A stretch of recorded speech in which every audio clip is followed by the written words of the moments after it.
Part C wants us to graph y equals tangent of 4x plus 2 pi.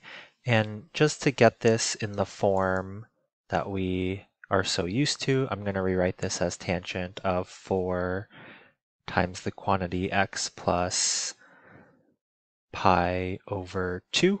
And that's going to make it easier for us to identify the phase shift. So let's go through the amplitude is equal to the absolute value of a, and in this case a is 1, so our amplitude is 1.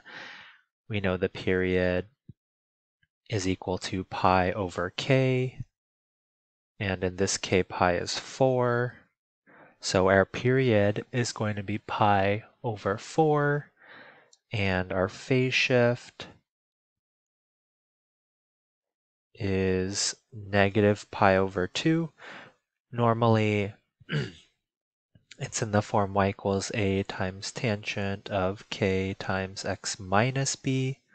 So since we have x plus pi over 2, that means that our phase shift is negative pi over 2.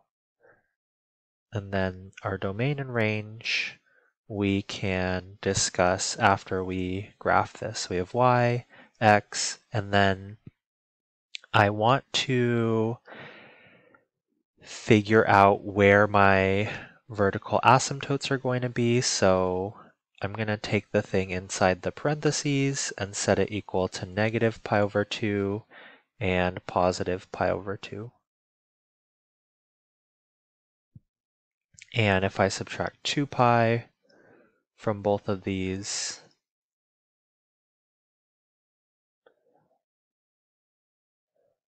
so that's going to give us 4x equals negative 5 pi over 2, and then this will give us 4x equals negative 3 pi over 2. And then if we divide both sides by 4, we get x equals negative 5 pi over 8. And this will give us x equals negative 3 pi over 8. So those are where our two vertical asymptotes are going to be. So I'm going to go ahead and erase this.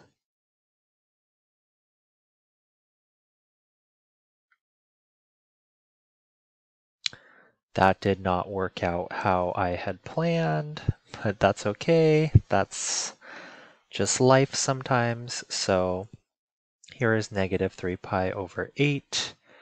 Here is negative 5 pi over 8.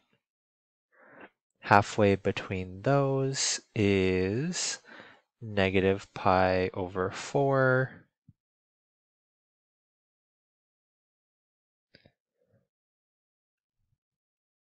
And let's see.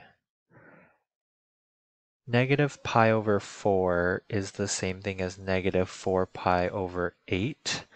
And so I want to find what number is halfway between negative 4 pi over 8 and negative 5 pi over 8.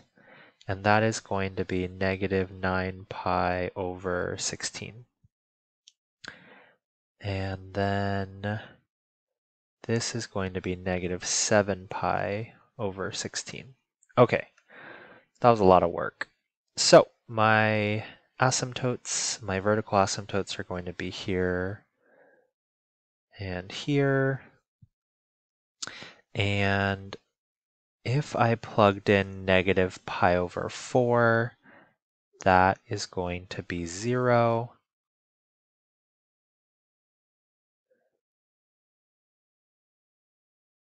Here's 1, here's negative 1. If I plug in negative 7 pi over 16, that's going to be positive 1. If I plug in negative 9 pi over 16, that's going to be negative 1. And our graph is going to look like this.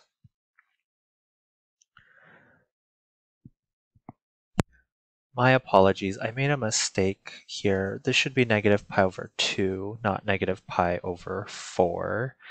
That looks a lot better. So our domain is going to be all real numbers except x cannot equal odd integer multiples of pi over 8. So we are going to write that as pi over 8 plus pi over 4n, where n is an integer. And our range is going to be all real numbers. So that concludes this example. Part D wants us to graph y equals cotangent of 2x minus pi over 2. I'm going to rewrite this as cotangent of 2 times the quantity x minus pi over 4. So our amplitude is the absolute value of a, which in this case is 1. Our period is going to be pi divided by our k value.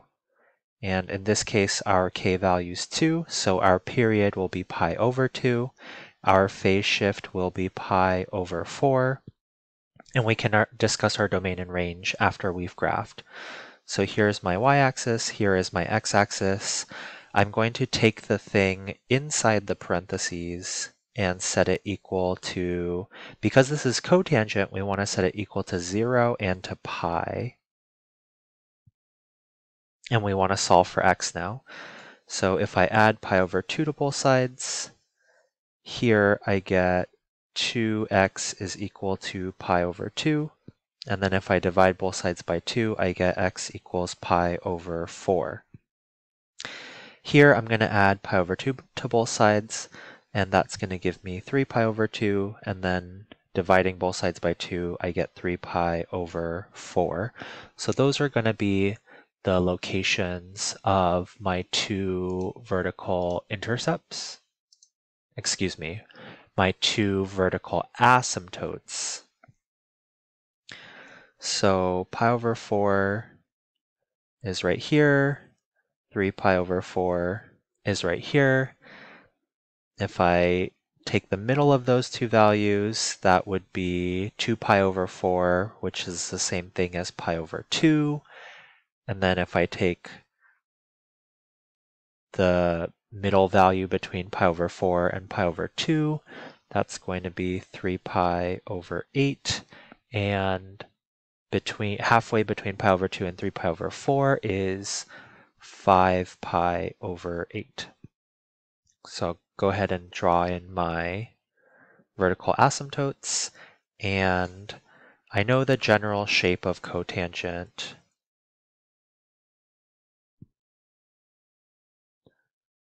So I know that is at 1, I know this is at 0, and this is at -1, and my graph is going to look something like that. So our range is -infinity to +infinity. What is our domain? So our domain is x cannot equal odd integer multiples of pi over 4. So I'm going to say x cannot equal 2n plus 1 times pi over 4, where n is an integer. And that concludes this example.